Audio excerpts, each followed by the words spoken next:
귀신이란 무엇일까? 마귀라는 말에서 귀자와 사람과 구별되는 신이라는 것을 더하면 그것이 귀신입니다. 성경을 보시면 하나님도 신으로 지칭이 되고 다른 신을 섬기지 말라 하신 내용에서도 알 수 있듯이 다른 신이 있는데 이 신이란 사람이 어떤 의심도 없이 온전히 믿는 마음으로 섬기는 대상을 말합니다. 돈에 마음을 두고 돈이 나를 행복하게 할 것이라는 믿음을 가지고 있다면 그 돈이 곧 그 사람에게는 신입니다. 그리고 그 신을 믿은 결과가 허상에 머물러 있게 할 때, 즉 악에 머물러 있게 할 때 그것을 마귀라고 하는 것입니다. 하나님도 영적인 존재고 사단도 영적인 존재입니다. 그리고 하나님은 우리에게 성령이라는 영으로 함께 하시고 사단은 마귀라는 영으로 하나님께 부림을 받습니다. 그리고 사단은 세상에서 사람들의 마음에 비이성과 높음과 체험을 따라 살도록 하는 마음을 입력시키고 사람을 유한에 머무르게 하고 결국 인생의 삶이 아무런 의미가 없게 만들어 흙으로 돌아가게 하려고 합니다. 지금 세상 사람들은 모두 그렇게 살아갑니다. 비이성을 따라 그 마음에 신으로 여기는 의지의 대상에게로 가서 높음과 체험을 구합니다. 그래서 복음서에는 다음과 같은 기록이 있습니다. 누가복음 4장. 마귀가 또 예수를 이끌고 올라가서 순식간에 천하만국을 보이며 가로되 이 모든 권세와 그 영광을 내가 내게 주리라. 이것은 내게 넘겨준 것이므로 나의 원하는 자에게 주노라. 그러므로 내가 만일 내게 절하면 다 내 것이 되리라. 예수께서 대답하여 가라사대 기록하기를 주 너희 하나님께 경배하고 다만 그를 섬기라 하였느니라. 이렇게 세상의 모든 것은 마귀의 손안에 넘겨져 있는 것이고 예수님은 그런 마귀의 유혹을 이기셨습니다. 그러나 마귀에게 진 사람들은 마귀에게 항상 절하며 목적하는 바 체험과 높음을 향하여 매진하며 살고 있습니다. 인간들이 만든 어떤 종교 집단을 가든지 허상적 복을 위하여 엎드려 비는 장소는 반드시 있습니다.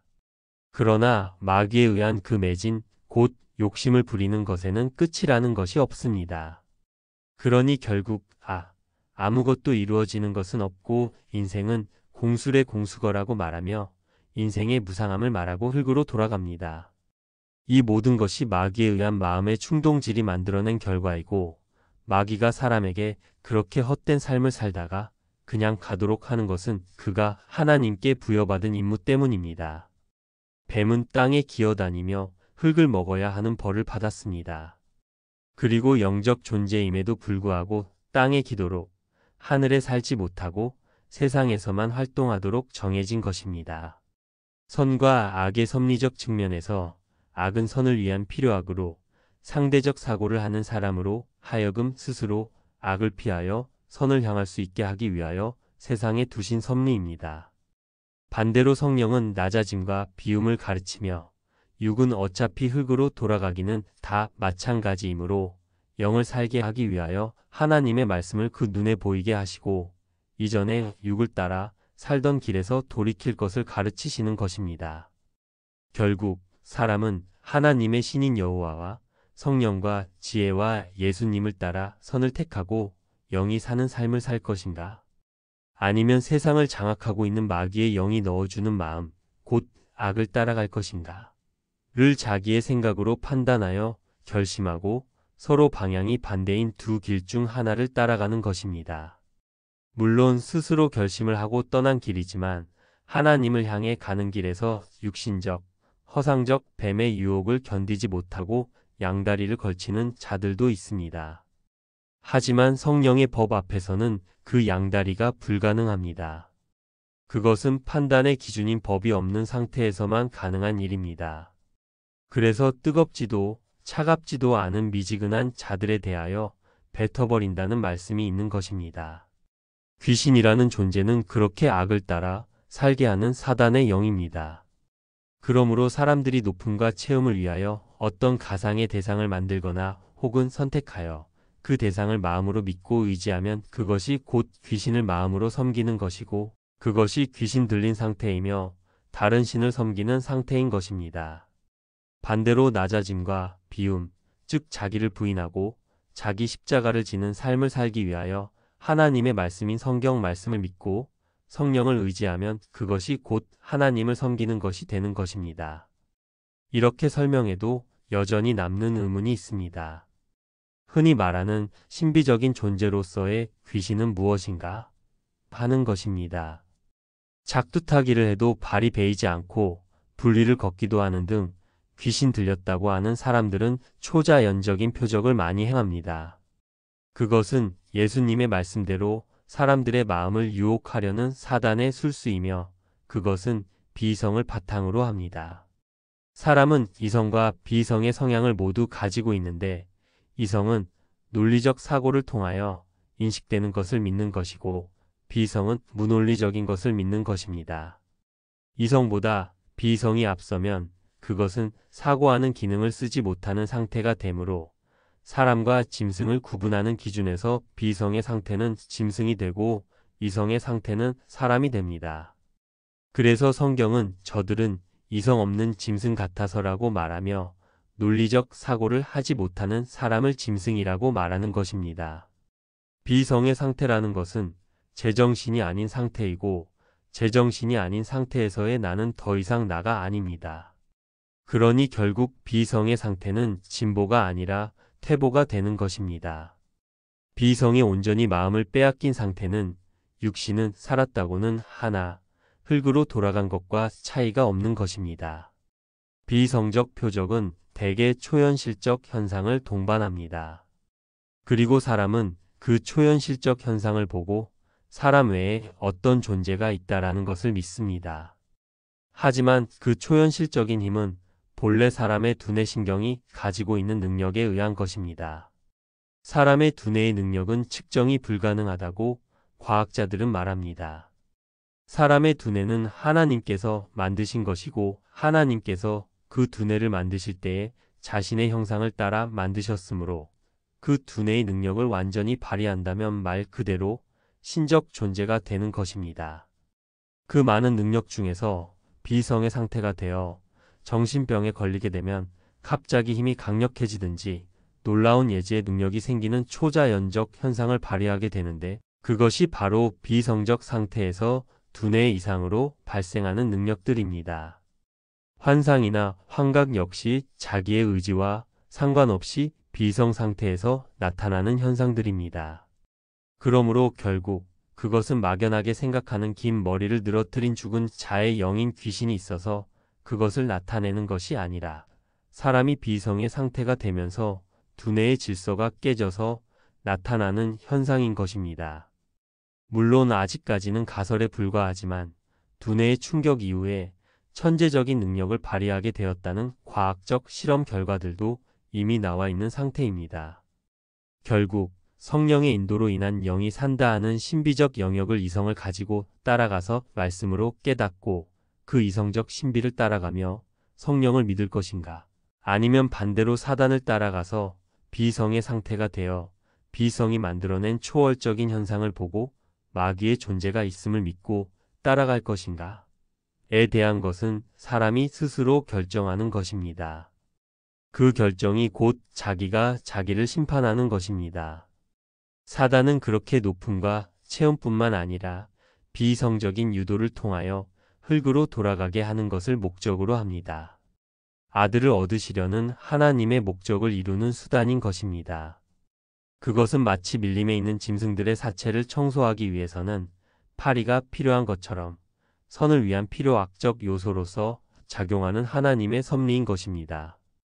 또한 성령 역시 비이성과 반대인 이성을 통하여 성경을 보게 하고 바른 생각을 하게 하여 하나님께로 그 영을 인도합니다. 복음서에는 군대라는 이름을 가진 마귀가 돼지떼에 들어가 바다로 뛰어 들어가는 내용이 있습니다. 여기서 군대란 많은 수를 뜻하며 돼지란 아시다시피 사고하지 못하며 배부름만 따라가는 미련한 존재이며 바다란 세상이며 앞서 보신 복음서의 마귀의 말에서처럼 사람의 눈에 좋아 보이는 세상의 허상들은 모두 사단이 장악하고 있는 상태입니다. 이 모든 권세와 그 영광을 내가 내게 주리라. 이것은 내게 넘겨준 것이므로 나의 원하는 자에게 주노라. 그 군대 귀신 들린 사람은 초월적 존재로 표현이 되어 있습니다. 힘이 엄청나게 센 존재로 설명되는데 그 힘이 비성의 상태에서의 두뇌 이상으로 발현된 초자연적 현상이라고 볼 수 있습니다. 이야기에서는 힘에 관한 묘사 중에 쇠고랑을 끊는다라는 묘사가 있는데 쇠고랑이라는 말에서 쇠란 생각을 뜻하는 용어이며 고랑은 엮여 있다는 뜻입니다. 사람의 이성적 사고의 엮임, 즉 논리를 뜻하며 그것을 끊어낸다는 것은 그 어떤 논리적 설득도 불가능한 비이성적 상태를 뜻합니다. 가령 신들린 무당에게 가서 어떤 논리로 선을 향하는 말씀을 전하고 설득한다 해도 그는 자신이 신내림을 받은 무당이라는 사실을 거부할 수 없게 되는 것과도 같은 경우라고 하겠습니다. 또한 그 군대 귀신이라는 말에서 군대는 하나님의 군대가 있는 것처럼 사단의 하수인들의 집합체를 뜻합니다. 많은 세대 동안 무수하게 많은 인생이 돼지처럼 자기 배를 채우기 위한 목적으로 성경을 연구하여 만들어낸 정설 같은 낭설들의 집합체를 뜻합니다. 그 대표적인 예가 11조라는 교리입니다. 유물적 11조는 반드시 해야 하는 것이다. 라는 이론은 수많은 배부름을 추구하는 자들이 사단의 하수인인 거짓 증인이 되어 말씀을 손질하고 다듬어 하나님의 정하신 뜻인 양 성경의 내용을 왜곡하여 이론을 만들고 규례로 정하여 자신들의 배를 채우는 철밥통으로서의 교리로 만들어 놓은 것입니다. 너희는 참새보다 귀한데 어찌 하나님께서 먹고 입을 것을 염려하게 하시겠느냐. 그런 것은 이방인이나 원하는 것이다 라고 가르치신 예수님의 가르침에 정면으로 배치되는 결과물입니다. 그것이 바로 군대 귀신 들린 이론입니다. 그렇게 군대가 만들어 놓은 이론을 펼치고 이것은 이래서 말씀에 어긋나고 저것은 절에서 미련한 생각이고 또 저것은 어떤 대지에 의하여 변질된 것이고 하면서 11조라는 규례를 이루고 있는 모든 이론이 대지들의 작품임을 증명하면 그것이 곧 대지떼에게로 그 군대 귀신이 들어가는 것입니다. 그리고 그렇게 온전히 증명되어 그것은 돼지들이 만들어 놓은 세상에 속하게 하는 이론입니다. 하는 것을 증명하는 것이 곧 바다에 빠져 죽게 하는 것입니다. 그리고 그 돼지들은 산에서 먹고 있다라고 묘사되어 있는데 성경에서 산이란 높다는 의미와 열매를 내야 하는 나무가 많은 곳, 즉 리더들이 큰 조직을 이루고 있는 곳을 뜻합니다. 그 조직, 곧 산은 그 돼지들에 의하여 만들어진 곳입니다. 예를 11조로 들고 또 그에 대하여 비판하는 것으로 읽혔을 수도 있겠습니다만 필자는 그들을 비판하고자 하는 의도는 전혀 없습니다. 방식만 다를 뿐 사회의 모든 조직을 가진 집단이 근거와 방식만 다를 뿐 모두 같은 패턴으로 조직을 유지하고 새를 불리는데 반드시 필요한 것이기 때문입니다. 또한 그들 역시 하나님의 선을 이루는 중요한 수단입니다. 세상에는 무수히 많은 해충과 짐승들이 있지만 그 모든 것들 안에도 하나님의 뜻과 섭리가 들어 있습니다. 비판의 대상이 아니라 이해의 대상일 뿐이므로 말씀을 이해하는 수단으로 설명한 것일 뿐이니 혹 필자가 기존 종교인들에게 좋지 않은 생각이나 의견을 가지고 있을 것이라고 오해하지 말기 바랍니다. 이렇게 귀신이라는 존재는 성령과 대비되는 사람이 마음으로 선이나 악을 따라가게 하는 수단으로서의 하나님께서 부리시는 영인 것입니다. 그래서 마귀는 정죄의 대상이 될 수 없습니다. 그것도 하나님의 소유이기 때문입니다. 디모데전서 3장 6절 새로 입교한 자도 말지니 교만하여져서 마귀를 정죄하는 그 정죄에 빠질까 하며 결국 어떤 한 인생은 하나님께서 성령과 사단이 활동하는 경기장에 놓여 두 가지를 모두 따라갈 수 있는 성향을 가지고 있으면서 정신으로 이성적이 될 것이냐, 비성이 될 것이냐, 를 선택하고 영이 살 것이냐, 육이 사는 길을 택할 것이냐, 를 판단하여 방향을 선택하고 경기를 치르며 여생을 살아가는 것입니다. 그 경기장에서 비성과 육을 택하면, 즉 육이 사는 길을 택하여 산 사람은 공술의 공수거라고 말하며 흙으로 돌아가고 끝나는 것입니다. 반대로 이성과 영을 택하여 영이 사는 길을 택한 사람은 영이 영원히 살게 되는 것이며 그 길에서 세상은 사단에게 장악되었으므로 육은 고되지만 하나님을 따라가면 만나가 준비되어 있으므로 곡간이 없어도 새는 굶어 죽지 않듯이 하나님께서 그 성령의 인도를 따르는 자를 먹이심으로 부귀영화라는 것을 따라가는 마음이 없다면 여생을 평안히 살 수가 있게 되는 것입니다. 그것이 곧 창세기에 언급된 사람이 수고하고 땀을 흘려야 하는 벌을 받는 상태에서 벗어나게 되는 것입니다. 그래서 예수님은 나의 짐은 가볍고 멍에는 쉽다라고 말씀하신 것입니다. 이러한 상태, 즉 선만을 따라가는 마음의 상태가 되면 그것이 바로 하나님의 안식에 들어가는 상태가 되어 온전히 자기 일을 쉬게 되며 마음도 따라서 쉬게 되는 것입니다. 하나님은 이성을 가지고 논리적인 사고를 하는 사람에게 논리적인 구원의 길이 적힌 성경이라는 책을 주셨습니다. 비이성의 상태가 되어 흙으로 돌아가고 마는 혼이 땅을 향하는 짐승이 되지 말고 하늘을 향하는 사람이 되는 길을 택하시길 바랍니다. 전도서 3장. 사람의 혼은 위로 올라가고 짐승의 혼은 아래 곧 땅으로 내려가는 줄을 누가 알랴. 혼은 곧 정신입니다. 짐승에게 혼이 있다고 가르치는 말씀이 아닙니다. 성경의 죽음, 살림, 전쟁, 심판, 벌, 축복, 은혜, 이김 등의 모든 표현은 영적 표현입니다. 이사야 26장. 여호와 우리 하나님이시여 주 외에 다른 주들이 우리를 관할하였사오나 우리가 주만 의뢰하고 주의 이름을 부르리이다. 그들은 죽었은즉 다시 살지 못하겠고 사망하였은즉 일어나지 못할 것이니 이는 주께서 벌하여 멸하사 그 모든 기억을 멸절하셨음이니이다. 우리가 따르고 의지해야 하는 대상은 여호와 곧 자존자가 되는 방법을 가르치시는 하나님입니다. 자존자가 되는 방법이 곧 하나님의 아들이 되는 방법이기 때문입니다. 사람은 상대적 사고를 하며 사회를 이루지 못하면 그냥 짐승에 불과한 상태가 되고 많은 불완전한 존재입니다. 그러나 하나님은 상대가 없어도 완전한 존재입니다. 사람을 향하신 하나님의 계획은 이렇습니다. 상대적 사고를 하지 못하면 존재 가치를 찾을 수 없는 사람을 만드시고 그 사람으로 하여금 상대적 사고를 하는 것이 어떻게 괴로운 것인가를 겪게 하시고 그것을 겪은 사람이 인생의 삶이 무의미한 한시적인 것임을 깨닫게 하신 후에 그것을 깨달은 자가 유한하지 않은 길을 찾을 때 영원한 존재가 될 수 있게 하는 하나님의 계획이 들어있는 말씀을 보여주시고 그 안에서 하나님과만 상대적 사고를 하게 하시고 사람들과는 상대적 사고를 하지 않을 수 있게 하여 세상이라는 범위 안에서는 절대적 사고를 하며 살아갈 수 있는 자존적 존재로 만들어 가시려는 것입니다. 상대가 없어도 스스로 존재 가치를 유지할 수 있는 존재가 바로 자존자, 곧 하나님의 속성, 곧 그 아들의 속성이기 때문입니다.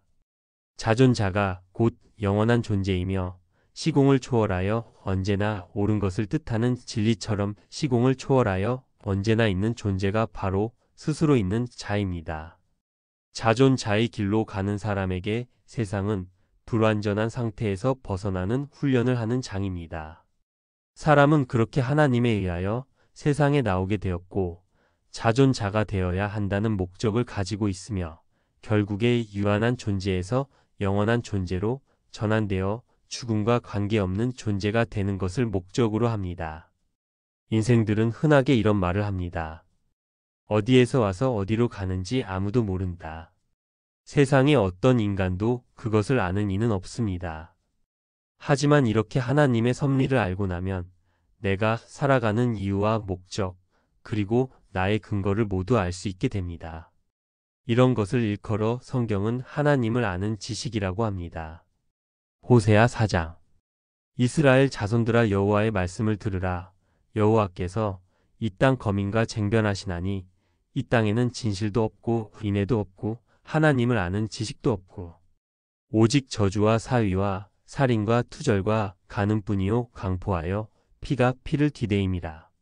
사람은 상대적이면서 이성을 가지고 논리적인 사고를 하는 존재이므로 메시지를 전달하는 방법은 나의 의사를 상대에게 전달할 때는 이야기 형식을 갖추어야 합니다.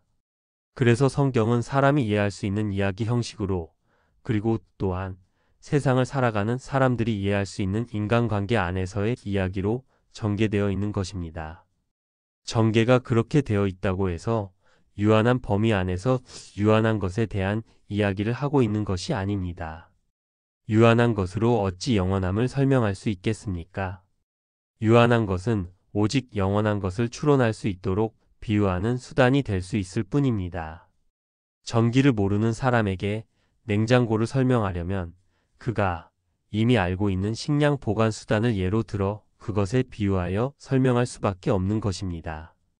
그래서 성경은 영혼을 말하는 책임으로 인생들이 알고 있는 유한한 것들의 용어를 비유로 사용하여 설명하고 있는 것입니다. 마가복음 4장 34절. 비유가 아니면 말씀하지 아니하시고 다만 혼자 계실 때에 그 제자들에게 모든 것을 해석하시더라. 마태복음 13장 34절. 예수께서 이 모든 것을 무리에게 비유로 말씀하시고 비유가 아니면 아무것도 말씀하지 아니하셨으니. 그런 성경을 유한한 범위 안에 있는 것을 논하는 것이라고 본다면 본 영상의 제목에서 언급한 모든 용어의 개념은 인생들의 도덕이나 윤리나 법적인, 즉 유한의 범위 안에서만 타당한 비진리가 되고 마는 것입니다. 사람들이 성경을 비진리적 개념을 바탕으로 전제하여 읽고 만들어낸 것이 바로 모든 신앙인들이 따라가고 있는 교리라는 것들입니다. 그것은 사실상 무속적 신앙인들도 가지고 있는 나름의 규칙과 다르지 않습니다. 단지 설명의 수단이 된 것을 목적으로 왜곡하여 그것을 영혼과 진리와 완전함에 이르는 방법이라 주장하고 그것을 가르치고 행하게 한다는 것입니다. 그것은 마치 냉장고를 설명해 주었더니 그 설명에 사용된 전기를 만들어내는 물과 가스와 바람과 태양을 향하여 빌면 음식물이 안전히 보관되고 건강해질 것이라고 믿고 그것들을 숭배하는 것과 같은 것입니다. 모든 신비주의에 입각한 무속 신앙들이 이와 같습니다. 그래서 사람들은 광물을 섬기며 거기에 빌고 엎드리며 사람이 짐승을 신성하다 여기고 섬기는 것입니다. 어찌 그런 것들이 유한한 인생을 영원한 존재로 바꿀 수 있겠습니까? 그들이 성경을 대하는 관점에서라면 제목에 언급한 용어들의 개념이 삶의 기중화 복을 뜻하는 것이라고 이해하는 것은 당연한 결과입니다. 그것이 당연한 것처럼 그들이 하나님의 아들이 되는 길로 가지 못하게 되는 것 또한 당연한 것이 됩니다. 심지어 그들은 성경의 내용에 대하여 질문을 하되 세상에서의 나의 삶이 어떻게 되겠느냐는 어떻게 하면 세상에서 잘 살 수 있느냐는 식의 질문을 합니다. 그것이 잘못된 것이라는 것조차 모르며 오히려 당연한 것으로 생각한다는 것입니다. 서두에 제시한 성경의 본문은 지금 설명한 범위 안에서 교인으로 있던 자가 그들의 굴레를 벗고 난 뒤에 하는 말입니다. 그들은 죽은 자들이되 영이 죽은 자들일 때에만 이 문장은 말이 됩니다. 만일 그것이 아니고 죽음과 삶, 사망과 일어남이 세상 사람들이 사용하는 용어의 뜻대로라면 그들은 멸절되었다고 했으니 유대교는 지금 없어야 합니다. 하지만 모세율법을 들고 있는 바리새인들의 유대교는 여전히 건재합니다. 복음서에 언급된 예수님의 주된 대적이었던 바리새파는 십자가 사건 이후 예루살렘의 모든 성전이 파괴될 때에도 피해를 입지 않았습니다. 그렇다면 선지서는 그저 어떤 사람이 지어낸 책이 됩니다. 그럼에도 불구하고 성경을 읽되 인간적 시각을 여전히 유지한다면 그에게 있어서 성경은 그저 소설이며 문해력과 문장력 없는 자가 아무렇게나 쓴 글에 불과한 것이 되고 마는 것입니다. 또한 안티 그리스도교를 주창하는 자들이 그리스도교를 공격하는 주된 메뉴 중 하나가 성경에 나타나 있는 여호와의 잔혹성입니다. 물론 그들의 그런 시각도 실은 신학자들이 만들어낸 것입니다. 어쨌든 허상적으로 성경을 읽으면 여호와는 전쟁을 좋아하는 신, 질투의 화신, 살인마입니다. 그러나 성경의 그와 같은 죽임과 전쟁과 폭력들은 모두 영적인 표현으로 인간적으로는 전혀 잔혹하지도 폭력적이지도 않은 내용들이며 그것이 목적하는 바는 선이고 거룩함이며 사랑이며 안타까움이며 희생일 뿐입니다. 안티그리스도교를 주창하는 자들의 주장에 대하여 반론이 없음에도 불구하고 여전히 성경을 육신적으로 가르치고 배우는 이들이 그대로인 것은 왜일까요? 섭리적으로는 그들이 선을 위한 필요악으로서의 자기 역할을 하고 있기 때문입니다. 그것들은 모두 하나님께 택함을 받은 후에 스스로 하나님을 택한 어떤 한 사람을 위한 연극무대의 장치들입니다. 성경의 모든 말씀은 영을 살리기 위한 말씀입니다. 그러므로 모든 용어나 문장의 뜻에 대하여 허상적, 인간적, 학문적 관점에서 벗어난 이해를 하려고 노력해야 합니다. 그렇게 하지 않는다면 결코 성경을 읽을 수도, 진리가 무엇인지를 알 수도, 영생을 얻을 수도 없게 되는 것입니다. 부디 본 영상의 서두에 제시한 성경 내용을 영적인 내용으로 받을 수 있게 되어 당신의 영을 살리는 말씀으로 이해하게 되기를 바랍니다. 표기된 네이버 카페 농부의 지혜로 찾아가시면 성경 내용 전체의 설명글을 가입 절차 없이 읽으실 수 있습니다.